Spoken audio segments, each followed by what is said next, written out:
Hello, everybody, and welcome to what is Unison EDU's second live webinar. This one is going to be all about creating interactives with Google Slides.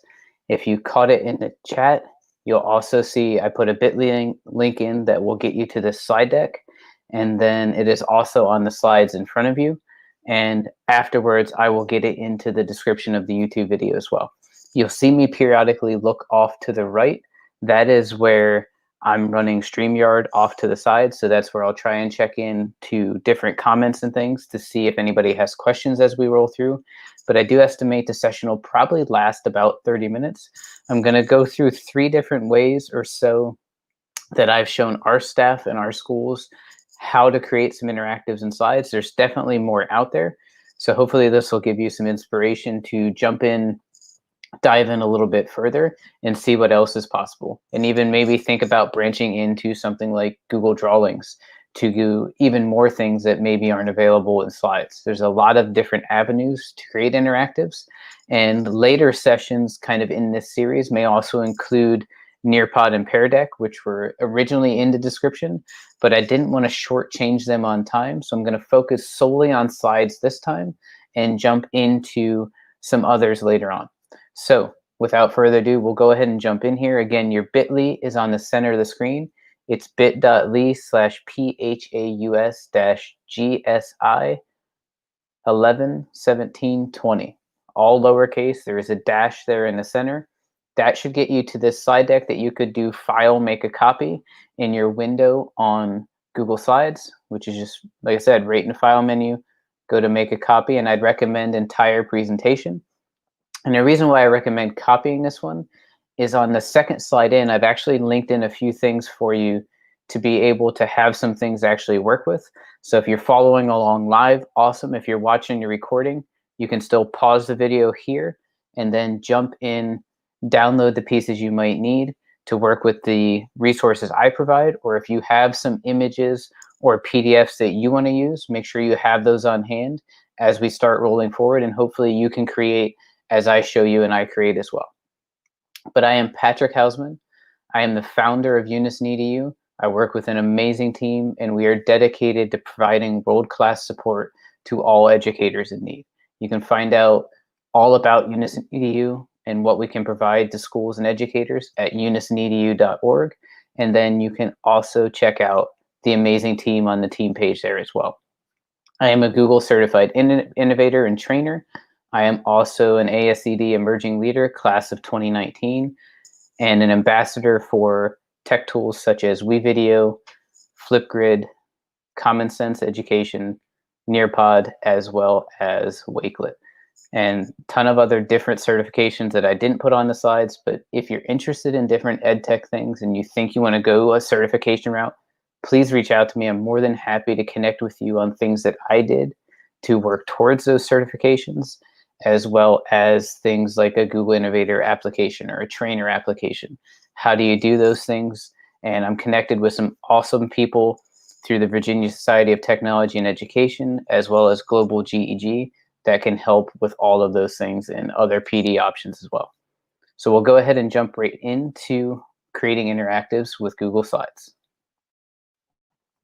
So as I mentioned on slide 2, if you want to follow along, we're going to spend most of our time today looking at these top bullet points here. We're going to start with a blog post from Casey Bell at Shake Up Learning and how she creates one type of interactive. And then we're going to look at 2 others that are very close to ways that our teachers in Clark County Public Schools in Virginia have utilized interactives and slides. I've also linked in some helpful websites that we use often as we look to create them, as well as some bonus resources down at the bottom. And I'll get one more link in there. You'll see that Choose Your Own Adventures is not linked in yet, but that will be linked in very shortly. So as we go through, these are the top links, these top bullet points. That's where I'm going to pull things from as I go through and walk you through. So please, if you haven't already, if you don't have something to work with, go ahead and pause your video here, download those template pieces there. You can start with the image or the PDF. I'm going to show you how to work from both. Or if you want to grab the template from Casey Bell and Shake Up Learning, please feel free to do that as well. One of the first steps that I would recommend when creating an interactive is determine kind of what size you want it to be. You'll notice my slides right now are not a typical slide width or height. They are very much a different thing. And one of the biggest reasons for that is because I wanted mine to be roughly a sheet of paper. And to change that file size, I went to File, then Page Setup, and then I went to Custom, which is your bottom option. A lot of times you'll either be on 4:3 or 16:9, depending on the screen size of the device you're using. But I wanted mine so that if the students put it together and wanted to print it out, it would be perfectly set up for their sheet of paper. Now you'll notice I did make mine portrait. I could have made it 11 by 8.5 to make it landscape as well. But a lot of your worksheets that exist already are most likely going to be that portrait style, not landscape. So you'd want the 8.5 to be in the first box. Once you click apply, it's going to go ahead and make it so it's exactly that same size as a sheet of paper. After that, one of the first things I do when I'm going to create an interactive is come up to where you create a new slide. And instead of just pushing the plus sign, I'm actually going to go ahead and click on the little triangle next to it. And the reason I'm doing that is because I want one of these layouts that already has a text box on it. And I'll show you why that becomes important here in just a second. But I'm going to go ahead and choose this one that gives me 3 different boxes so that I have some different options to play with. Now that I have that, I'm going to go ahead and actually insert one more slide. And this time, I'm going to make it completely blank.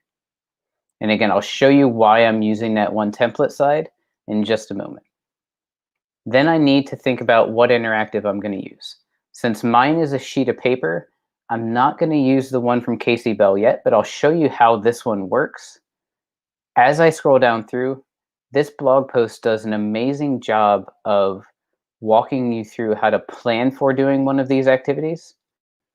So as I scroll down through, you'll see here, it'll load up in a second, that she actually has a video on the page that'll walk you through an example of what it looks like when it's all done.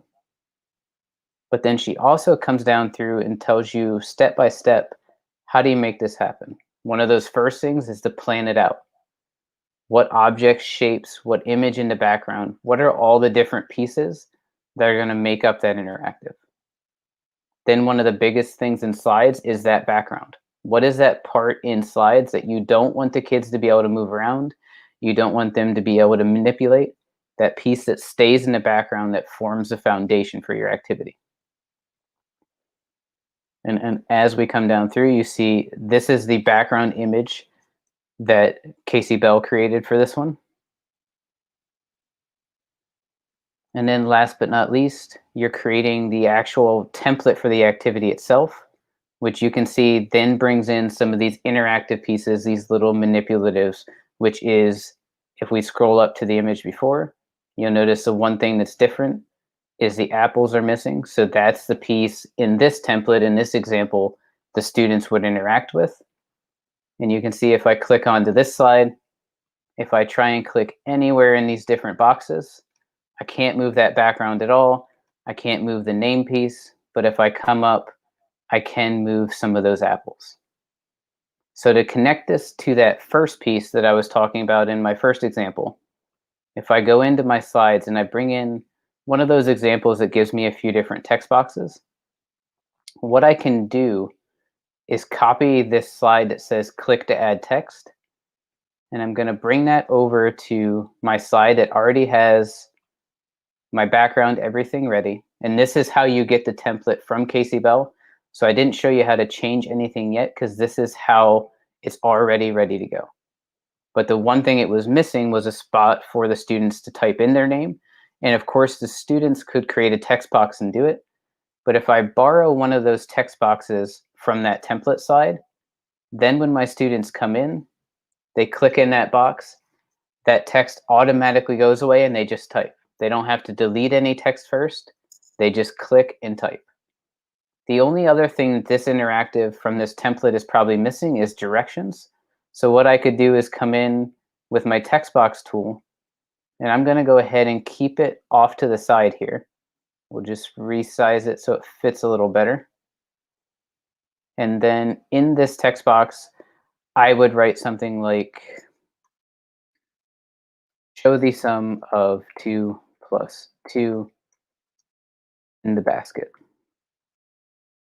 And then when the students come in, they would simply come in and, of course, drag the correct number of apples into the basket, being sure to add their name.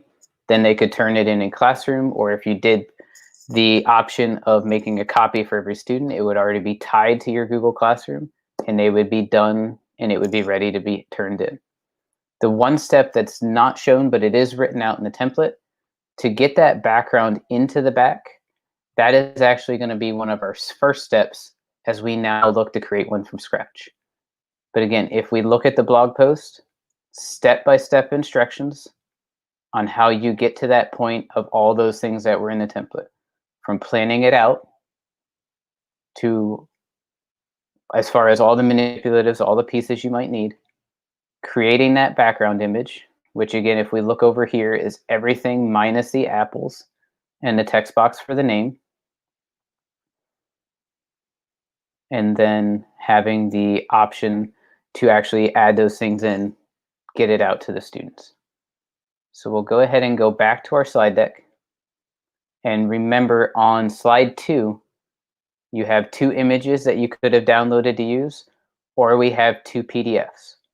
If you're starting with a PDF, one of the steps you would need to take is either to take a screenshot of that so that you have an image to put in the background of the slide, or you can use one of my favorite websites, PDF Candy, and you can take your PDF and use one of the options that is either PDF to PNG or to JPEG. If I click on that PDF to JPEG, it's going to come up and ask me to add my file in. So I'm going to find a PDF that I have saved. It's a worksheet that I want to convert to an interactive. It's going to go ahead and upload it to PDF Candy, and then I click on Convert PDF. And my last step will be to click on Download the file. And just like that, I have the image that I would need to put in the background. I already have my blank slide ready to go. I could come up and go to Insert, go to Image, and do Upload from Computer. That's one option I have. Or since it's still open down here at the bottom of slides, I can actually drag that image up and drop it right on my slide. Whichever way you get it in there, you want to make sure you bring the image in. And I show you that this way because I want to play with this image a little bit for this type of interactive before I make it a background. And what I mean by that is I want to make some of the images in this one actually part of the interactive. So I want to bring it into slides, not as my background first. And that'll become really obvious as to why here in just a second.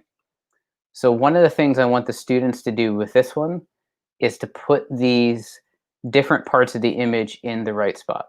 Meaning I'm going to blank out this gas in some way so that they can drag it in. So what I want to do that is go ahead and bring up my screenshot tool.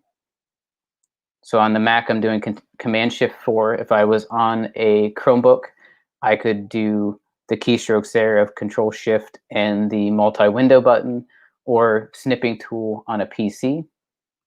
But I want to just go around and I'm going to snag off the images I need. And then I'll just go ahead and copy it from my clipboard here on the Mac. And then I would go ahead and paste it in. And I'm going to go ahead and do that for each one of the different pieces I need. So if I wanted to do the gas, then the liquid, and then come in and do the same thing for the solids, I'd make all those snips. And I'm going to sneak down here to the bottom for the sake of time and give you an idea of what that looks like after I've done the snipping part. So you can see I have the picture of my gas, solid, liquid, and then I also snipped off the particles on the side.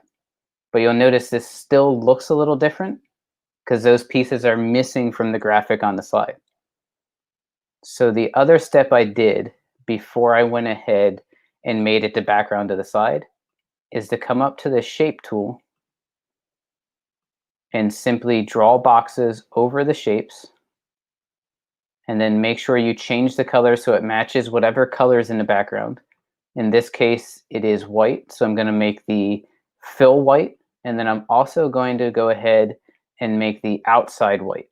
So you see now I have that nice blank spot, and because they're probably fairly close to the same size, I'm going to go ahead and just copy that box and then resize it slightly each time as I come around to those different components. And you'll have to adjust it a little bit to get it to fit, and then make sure that you don't cover up any other part of the interactive that you might need, like the solid liquid gas part. And I would go ahead and just copy that over so that it then covered up all of the other pieces as well, because I want to make sure I can use those particle maps as well. So I'm going to go ahead and just quickly cover up those different little particle pieces as well. And you'll notice I'm not necessarily doing it perfectly by any means. I'm just getting the different pieces I want to be covered up. Then I'm going to go to File, choose Download As, and I'm going to choose either JPEG or PNG because I want to get an image of this slide that I can use as my background. So if I go ahead and download that, I'm then going to come back to this slide that I had blanked everything out on, and I'm just going to go ahead and delete what's on that slide because I don't need it anymore at this point. I've made my edits, I got the image that I need, and I'm going to go ahead and drag in that one that I edited. And if we come down to the bottom, again, just sake of time, this is what it will look like very closely once I bring that image in. And the way that you would bring it in and make it the background, I accidentally drug it up just out of force of habit. That's not the route you want to go to make it the background. You want to right click on the slide, choose Change Background, and then you're going to do Choose Image.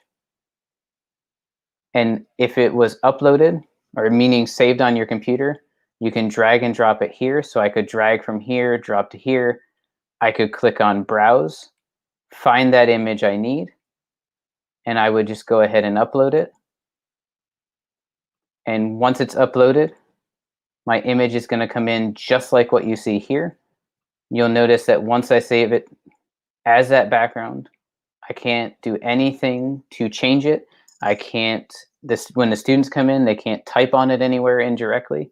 So right now, that's the background I would want. Because I took my screenshots already, I have those different interactive components on the side. And the only other thing that I added to this one that wasn't there already are these little text boxes at the top to give them the directions. And you'll notice that I placed the manipulatives and the text boxes off to the sides so that if once the student completes this, they can print it and they have no issues whatsoever with those directions or anything being on top of the image. They just have that nice, clean, finished product. So again, that's a second way to do the interactive. Our first one was having a background image. And again, to bring that image in, right click on the side, change image, choose image. And then if you have it in your Google Drive, you could pull it in. You could even search Google to see if you have one there, or you could browse to upload it from your computer. On the apple example, everything other than the apples was in that initial thing. So I added in the apples via going Insert, Image, and then I just did Search the Web and just searched for apples. And I could bring in any of these different pictures to be my apple. And then I also used that little bit of a hack or a tip to use an extra slide to copy a text box to give that student a nice, easy to type in name block that they, again, don't have to erase any text for. And of course, before I give it out to the students, I would just wipe out that bonus slide. Our second example had us bring in an image that had these different components built in. We crop those out via using the screenshot tool or snipping tool, depending on which device you're on, using those as manipulatives off to the side, added directions, and then the students would come in to be able to complete this simply by dragging those into place. And you will notice one thing that I did do to these images to make them stick out a little more. And if I click on the image, click Format Options, you're going to see that I added some drop shadow, which if I take that off, you'll just see this image just doesn't stand out as well anymore. So any image, you can do it with text and slides as well. Just click it, do Format Options, and then that's going to give you just a little bit more depth to that image so that it's a little easier for the students to see, for you to see, and be able to work with. And in our time remaining, we have one more thing that I want to point out as far as a type of interactive, and that's going to be much more of your typical PDF. And that example is going to be linked in where it says State of Matter Worksheet. So the second bullet point down, I had that PDF. I used PDF Candy already to go ahead and use the PDF to JPEG option, which I'll load the homepage for you here one more time. So PDF to JPEG right up here. Uploaded my file and went ahead and got my image. So then I'm going to go ahead and get a blank slide. Same process we had for a lot of the other interactive pieces. I'm going to go to Insert, go to Image, and then finally Upload from Computer. I'm going to look for that worksheet, which I have right here. And you can see right next to it over here, I do have that PDF, like I said. So I started with a PDF, converted to an image. Now, at this point, you're thinking, that wasn't quite right. Exactly. And I was hoping you would catch that as I went through. And many of you are thinking, no, the steps he should have taken is to right-click the slide, go to Change Background, choose Image, then go to Browse and find that image. And if you think about it here for a second, and feel free to pause the video if you're watching or recording, but the big difference between those two is if I just insert the image on the side, that becomes another piece of the interactive. It becomes something else that can move. But if I insert it as a background, no matter what I do, I can't move that image. So you can double check that fairly easily as you work through your process of building the interactive. Once you have that piece that is meant to be your background in, try and click on it, try and hold and drag and see if it moves in any way. And you'll know very quickly through doing that if it's worked the way you intended it to, or if you made that little snafu of going up to insert image or dragging and dropping it on instead of right-clicking and choosing to change the background. Once it's in as the background, you'll notice this one has a number of places where students need to do something. Right here it says they need to be able to draw a particle. Okay, so that's one piece I need to do for the interactive. They then need to be able to label it. So I probably need a text box underneath. Then underneath that, they need to be able to complete the diagram. So they're going to need to be able to put in some text most likely. They may need to be able to put in, again, some drawing pieces. And then last but not least, it says they need to be able to put a cross or a tick in those boxes to say whether or not it fits that state of matter. So we'll go ahead and briefly here jump down to the bottom so I can show you what this looked like all completed and ready to go. And I'll walk you through how I added some of the pieces there, but you'll see in multiple places how having this bonus slide has helped create the piece down in the bottom that is all complete. And again, if you do the file make a copy after using the bit.ly, you'll have all of this to play with as well. But if I come down into the bottom here, I'll click on my interactive piece that is nearly complete right here. So you'll see in the top part it says, I need to have 3 states of matter. They need to draw particles. So what I did off to the side was just label something that says particle and give some dots for the students that they could easily drag and drop over. One little tip or trick that I'll give you is that I could have very easily just put one particle there. Because of the fact that in Google Slides or Google Drawings, if I were to hold the Control key and then click and drag, it's going to automatically make me another copy. So again, on a PC, that's just holding the control key, click and drag. You can also click it and you could just hit Control D or Command D on the Mac, and the students could make a number of those. I could have them stockpiled there for them, but I also want to start building some of those skills the students can use. Yes, they could do copy and paste. If they're on a Chromebook or a PC, they can hold Control, click and drag, and essentially have an infinite cloner.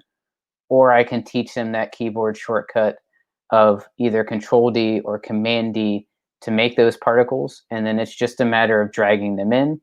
And with states of matter, and I am not a science teacher, I just use this as an example, it depends on how many particles, how close they are together, shows you which is which. And you'll notice I went ahead and put one of those text boxes in, that is the click to add text. So they have those options there to fill in the text pieces. And then I would simply, to finish this out, duplicate adding those text boxes into the center part so they could complete the diagram. I would also put them down here in the bottom so they could put checks or ticks in those boxes. Or I could go ahead and come up to go to Insert, Image, and again, I'm going to do Search the Web. And I could do something like check mark. And I could just essentially choose any of these check marks, do Insert. And then, of course, I'm going to resize it a bit so that it would actually fit in that box well. And in some cases, they might need to use more than one. So I'm going to make it fairly small. But then they have the check mark right there ready to go that they can copy and get as many as they need. The one big thing that's obviously still missing from this one would be directions. And remember, that's as simply as doing your text box off to the side.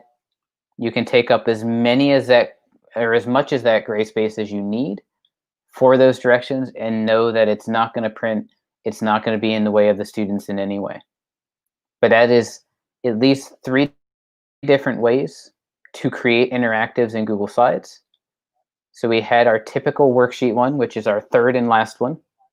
Again, there'd be more interactives down the side, so this one's not quite complete, but throughout the video, you've learned all the different pieces to add these particles, which is simply the circle tool.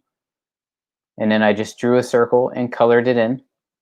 If your students have those skills, you could just tell them to add the particles and know that they have the skills to add a circle into that drawing by themselves. But you can also front load those manipulatives as well. One thing I would always add for the students is the text box. Again, make it a little easier for them by using that template slide and just copying and pasting the text box from there into your interactive so that they can click and have that text automatically disappear. And then think of the other pieces, the other interactives you might need, such as the check marks for the bottom. And again, you could copy and paste a bunch of them on a Chromebook, on a PC. Students hold Control. It gives them an infinite cloner to clone that each time they click and drag. Command D on the Mac, Control D on those other devices will let you very quickly duplicate as well. That's one type of interactive that started as a PDF, became an image, and then through right-clicking and doing change background, and then choose image, became a image fixed to the background of the slide so it can't be manipulated or moved. The second type of interactive we looked at creating was one that was a complete page already, that we used the snipping tool to pull different interactive drag and drop elements off. Remember too that we also made this by using white boxes to blank out the pieces where those interactives would then go to correct it or make it correct when it's complete. And then we downloaded that as an image from Slides, using file, download, JPEG or PNG. And then same process as the last one, we right-clicked, use change background to bring it in as the background. That bonus tip on this one was using the format options after clicking the image and adding some drop shadow to make it pop off that background. We also had our first example from Casey Bell.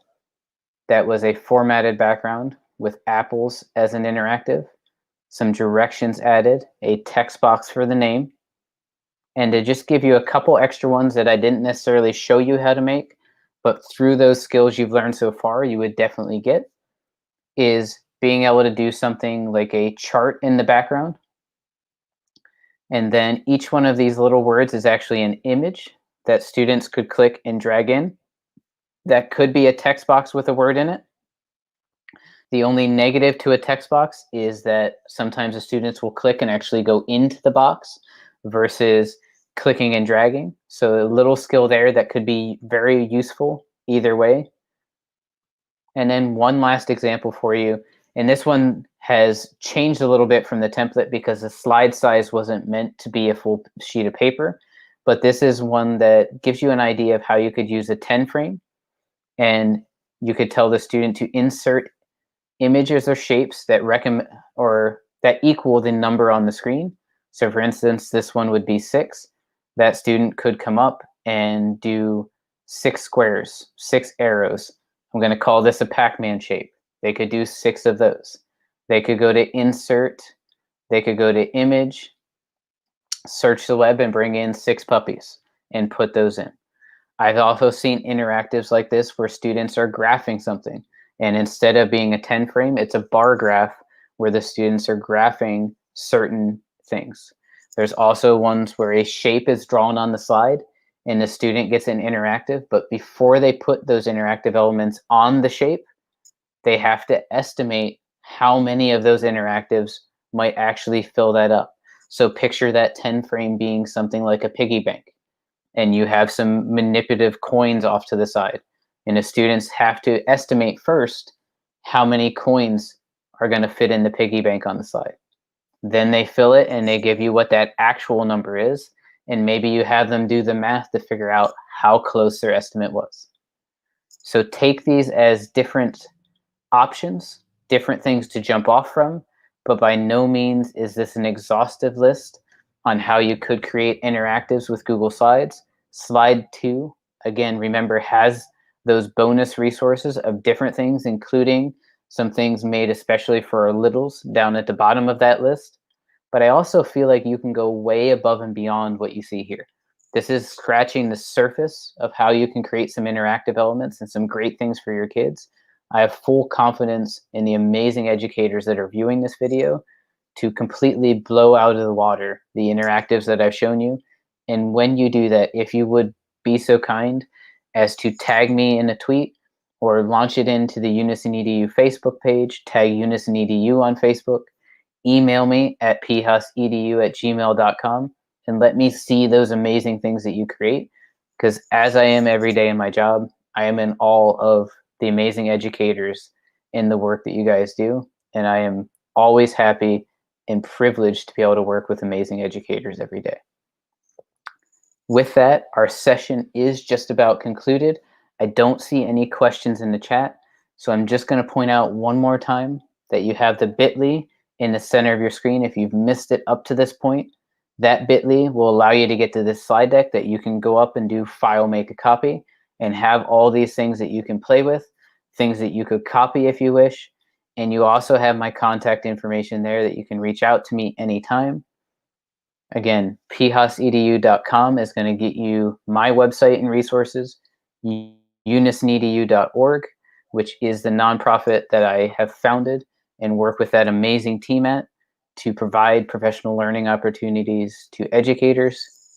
You can reach me there as well. You can contact other members of the team, and we hope that this was very beneficial for you, and we hope that we'll collaborate and learn with you in the future.